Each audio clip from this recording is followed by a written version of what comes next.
माननीय सभापति जी, जय भीम। महामहिम राष्ट्रपति जी के अभिभाषण पर धन्यवाद प्रस्ताव पर बोलने को आपने मुझे अवसर दिया, इसके लिए मैं आपका आभारी हूं। सभापति महोदय, सर्वप्रथम मैं बहुजन समाज में जन्मे सभी संतों, गुरुओं, महान पुरुषों को नमन करता हूं, जिनमें महात्मा ज्योतिबा फूले, डॉक्टर बाबा साहब अम्बेडकर और मान्यवर काशीराम साहब को मैं याद भी करता हूं आज के दिन पर। साथ साथ नगीना की महान जनता और भीम आर्मी और हमारी पार्टी आज़ाद समाज पार्टी काशीराम के साथियों का भी धन्यवाद करता हूं। इसके बाद अपने कुल गुरु जगत गुरु सदगुरु रविदास जी महाराज को भी मैं नमन करता हूं, जिन्होंने दुनिया को लगभग 600 साल पहले बेगमपुरा शहर के रूप में दुनिया का सबसे महान लोकतांत्रिक दर्शन दिया। अध्यक्ष महोदय, माननीय सभापति जी, 14 अगस्त 1947 को ये देश अंग्रेजों के अधीन था।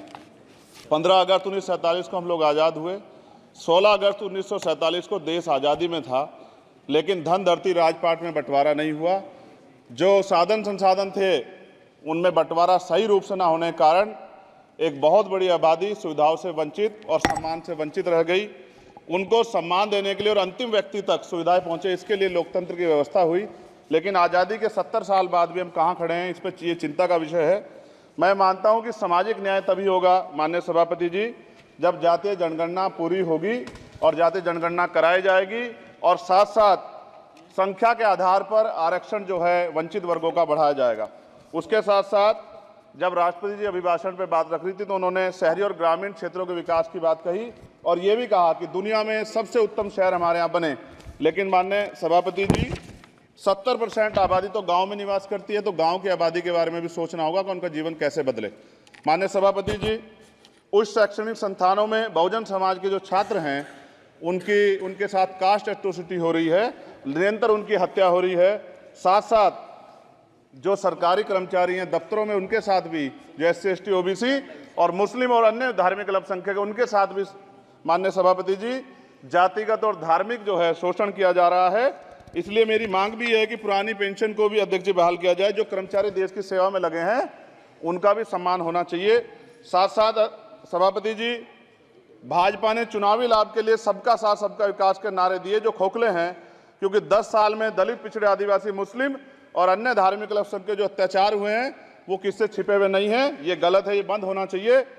सभापति महोदय जी, महामहिम राष्ट्रपति जी के अभिभाषण में निजी क्षेत्रों में SC ST OBC को रिजर्वेशन देने का कोई उल्लेख नहीं हुआ है, जो कि आज चर्चा का विषय, क्योंकि 98% प्राइवेट सेक्टर है, 2% सरकारी सेक्टर है, तो 98% प्राइवेट सेक्टर में भी हमारी हिस्सेदारी की बात होनी चाहिए। माननीय सभापति जी, आशा कार्यकर्ताओं, आंगनबाड़ी वर्करों, भोजन माताओं के वेतन वृद्धि पे भी कोई उल्लेख नहीं हुआ है, वो भी अभी नंगे, उन पर भी सोचना पड़ेगा।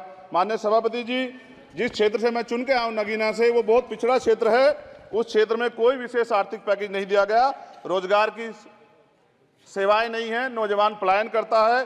IIT, IIM, एम्स, केंद्रीय विद्यालय आदि शिक्षा में और चिकित्सा संस्थानों की स्थापना होनी चाहिए, जो कि नहीं है। और माननीय सभापति जी, मानसून सत्र आ गया है, मेरा क्षेत्र बाढ़ से बहुत प्रभावित है, इसलिए मैं आपसे आग्रह करूंगा कि वहां के लोगों को बाढ़ से निजात दिलाई जाए। माननीय सभापति जी, चीन हमें आंख दिखा रहा है और लगातार हमारे देश की सीमाओं में घुसपैठ कर रहा है, इसलिए अग्निवीर योजना को हटाकर पुनः सेना भर्ती शुरू की जाए और साथ साथ भारत की सबसे प्राचीन व बहादुर रेजिमेंट में से एक चमार रेजिमेंट को पुनः बहाल करा जाए, ऐसा भी मेरा आपसे आग्रह है।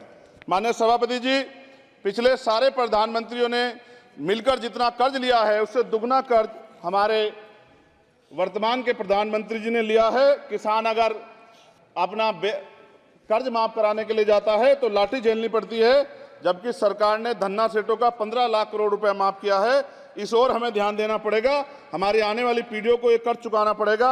माननीय सभापति महोदय जी, किसानों को MSP की लीगल गारंटी तथा किसानों का कर्ज माफ होना चाहिए। साथ साथ 2 अप्रैल 2018 को SC ST के बच्चों पे बहुत बड़े पैमाने पे मुकदमे लगे थे, वो हमारी लड़ाई सही थी, ये सुप्रीम कोर्ट ने माना और बाद में सरकार ने माना, वो मुकदमे तुरंत वापस होने चाहिए। माननीय सभापति जी, प्रेस जो है उस पर भी शिकंजा कसा जा रहा है। जो पत्रकार सरकार खिलाफ बोलता है नौकरी से हाथ धोना पड़ता है, और सोशल मीडिया हमारा हथियार है, उस पर तरह तरह के प्रतिबंध लगाए जा रहे हैं और विरोध करने वालों को सोशल मीडिया हैंडल भी सस्पेंड करा दिए जा रहे हैं। साथ साथ सभापति जी, पेपर लीक और परीक्षाओं के कैंसिल होने से देश के नौजवानों का भविष्य खतरे में है। नीट, यूपी सिपाही भर्ती सभापति जी और 69,000 शिक्षक भर्ती में आरक्षण घोटाला हुआ है, कोई पूछने वाला नहीं, खून के आंसू रो रहे हैं बच्चे, बेरोजगारी का दंश युवा झेल रहे हैं। इसलिए मेरा आग्रह है कि युवाओं के लिए कृपया समाप्त करें चंद्रशेखर। माननीय सभापति जी, मैं पहली बार बोल रहा हूं, आप कहेंगे मैं बैठ जाऊंगा, मैं आपकी बात, मैं संवैधानिक मर्यादा का पालन करूंगा, मगर हम तो माननीय सभापति जी सुन ही रहे हैं। आप बोलिए, 1 मिनट। धन्यवाद। एक मिनट और बोलिए। अध्यक्ष सभापति जी, नारी सम्मान की बात करने वाली सरकार, हमने मणिपुर देखा सर, हमने पहलवान बेटियों का हर्ष देखा सर, और हमने सर हाथरस की बेटी का हर्ष देखा सर, और हाथरस के परिवार को जो वादा किया था सरकार ने वो भी पूरा नहीं किया। और महिलाओं में भी, स्पेशली दलित, पिछड़े और मुस्लिम वर्ग की, आदिवासी वर्ग की महिलाओं के साथ आज भी एनसीआरबी का डाटा कहता है सर जो जुल्म हो रहा है वो सहनीय नहीं है सर।